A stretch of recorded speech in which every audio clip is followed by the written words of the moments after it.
This is the first of a series of 3 podcasts featuring conversations around the Gambia's transitional justice process, featuring a victim and expert voice. Our first publication features Ballo Saidykhan, a victim of 11th November 1994, who believes that the victims should protest because of the government's slow pace of implementation of the recommendations of the Truth, Reconciliation and Reparations Commission. I have been advocating for an action from the victim community to group and demonstrate against the lame duck approach government is taking towards the recommendation of the TRRC report.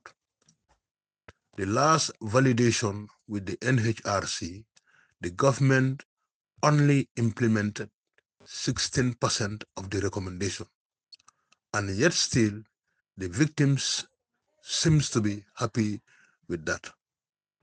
As long as this government is in bed with the former regime's perpetrators, even this Reparation Commission is all a delaying tactic, but nothing is going to happen as long as we leave the government without confronting them. Victims coming together in a march to alert the government of what we can do if nothing is done about our issue. In reaction to Ballo Saidykhan's concerns, Lawyer Imran Darboe, who previously worked at the TRRC and the Ministry of Justice, proffers an insightful contribution on his concerns, including possible solutions. Imran Darboe interrogates the ideology of the Gambian people and group identity, which presents a challenge to address legacy crimes as documented by the Truth, Reconciliation and Reparations Commission.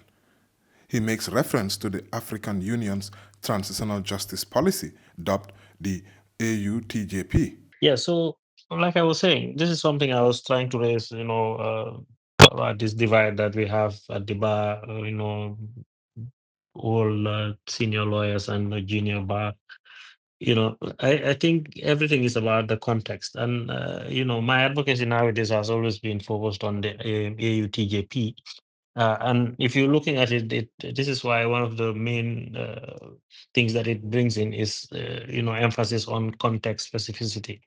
And I think for us, our history uh, and also the fact that both colonial governments and post-colonial governments uh, entrenched group identities amongst us.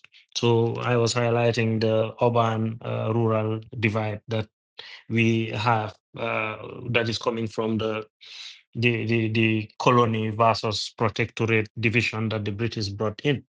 And then the post-colonial also just became, parties built around that. Some of the parties, more of the people that were in the colonies, PPP, and some of the others coming up from the protectorate was getting most of their support from the protectorate. And politicians have always leveraged on these identities to kind of strengthen themselves.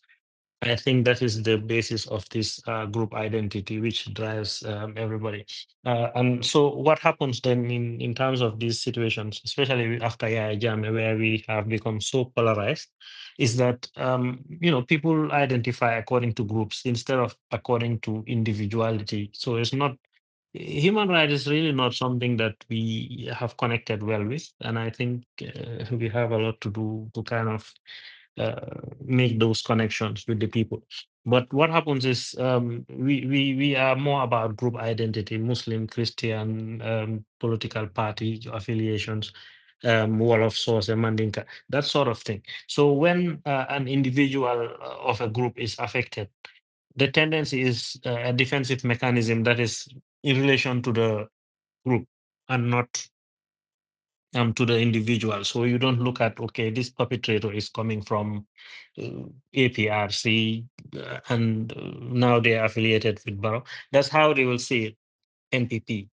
If you target a perpetrator, as the guy is saying in his audio, that is UDP, instead of the victims within UDP thinking that um, you know, well, this guy was also involved in these things. No, they see him as one of their own because he's UDP, group identity. So they will not look at, most of the time, they won't be looking at his individual offenses or what he's done. any attempt to address whatever he's done is going to be looked at from the lens of the group identity. I think that's for me one of the biggest problems is that we have. But also because those identities are also associated with certain grievances. And so, for example, what the UDP experience, during the Jame regime, would now be one of those mechanisms where if you target any one of them, you see that even in wars where, Rwanda, for example, Kagame comes in, he stops the war, but his groups also committed human rights violations. But those they don't want to talk about when it comes to transitional justice, right? They generally focus on the ones that were perpetrated by the other side. And so it's the same again in our context to a less extent because we didn't have a war. But anybody from UDP that had committed any offenses or any of these other parties that had, would be looked at less as a perpetrator and more as a victim than somebody that was a member of the APRC or that is now NPP, which is also now going to be seen as opposed to the UDP. The thing with it is exactly this that again. The AUTJP talks about the fact that transitional justice is not only a technical legal process or even social, it is also a political process. And those political considerations have to be, taken into consideration. Right? And so I think he's right in a sense in that sense that these issues tend to affect but this is the general, it's not unique to the Gambia. It just needs to be managed. That is the whole point of transitional justice, in fact. Because of polarization, because of all of this, that is why the component of reconciliation comes in. Memorialization, that is why the idea is to have collective memorialization but agree on a narrative of the truth before you embark on those things. Reparations, all of those things are designed to mitigate these, polarized perspectives and views. And how then does TJ do that? Is basically what we keep repeating as lawyers: justice must not only be done, but it must be seen to be done. The only way you can mitigate this political lens is going to be if you are going to set up transitional justice processes, ensuring that visibly they are, how do I say, they are fair. Selection of commissioners, if you're setting up a commission, for example, consultation, inclusivity, participation. And this is why, again, the AUTJP, even when it talks about introducing traditional justice mechanisms, these are mechanisms that people will relate to. Because once you also make most of the approaches very elitish, that issue of trust, of course, that this polarization has caused becomes an issue. So people are unfamiliar with it. So nowadays, for example, anything you say, the courts, we don't trust the lawyers, because everybody's been tarnished by how Germany had used those institutions. Right. So that's, I think, for me, is the key. If we're going to avoid or to mitigate this lens, there has to be clear communications, first of all, in terms of how we set up institutions, how we organize them, how we deal with them, the people that we place in them. All of those things have to be very open. It has to be very fair, so that even if somebody has a grievance, you can also be given a mechanism to express that grievance. But then if the processes are fair, you can also be directed to say, look, this is how we did this process. So, your issues are basically unfounded. So I think that openness and fairness, would help. Clear communication, as I said, also, because then as long as people are knowing what's going on, even if sometimes you go into communities where somebody makes a claim and somebody else actually rectifies them because the information had been, put out there. So I think it's just about magnifying that, perhaps. I don't know. But participation also, because when also you don't involve people in processes, then they tend to have doubts about it. Oh, they were hiding it from us. We were not invited. So to as great an extent as possible, the idea is to ensure participation across the board, which I think we've also been trying to do.